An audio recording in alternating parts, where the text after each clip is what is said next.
One of the most interesting questions that faces science and engineering today is actually the question of whether it is possible for us to create uses of materials that generate complete cycles. And what that would mean is we could harvest a material from nature, use it for our purposes for benefiting people, and then be able at the same time to have a strategy for how to return that material, that component, back to nature in a way that's truly sustainable. And I find that question to be very deep and very interesting to us in many different ways. If we look today, for example, at the problem that many will know about of the issue of global warming, it really comes from the fact that we take fuel from the earth, coal, natural gas, oil, and we combust it. And when we do that, we take the hydrocarbons and release carbon dioxide and water. Carbon dioxide goes into the atmosphere, and over time it's building up. And if you think about that, it's because we're operating with half of a cycle. We do the combustion part, but we're not able to take the CO2 and water that's generated from that combustion process and then turn it back into a fuel in a short time frame corresponding to the time frame when we use the fuel. Instead, we're relying upon eons and eons of time when plants decomposed and were ultimately converted into fuel over a very long period of time. Now we're digging that fuel out and burning it, putting CO2 in the atmosphere. That's half a cycle. And half a cycle isn't really stable. And so that's an example of why we would like to be able to return things to the way they were, is because if we make a complete cycle, then of course we can use the material and have a return to the stable configuration.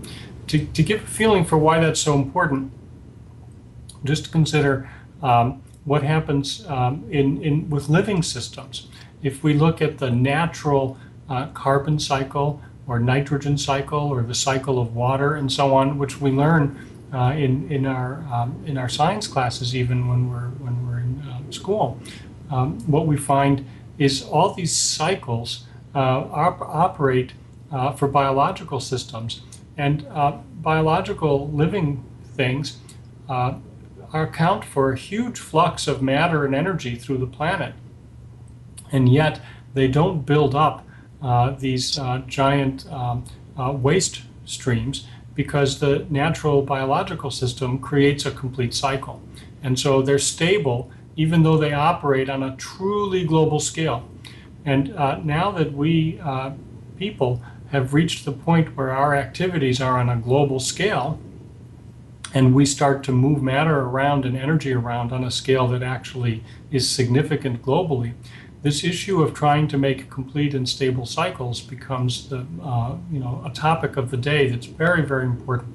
So I think that this is a topic we will be researching for a while to try to figure out a complete set of cycles. And it would require that we organize the science, but also a lot of thinking about manufacturing and how we manufacture things in such a way that after having used them, we can return them.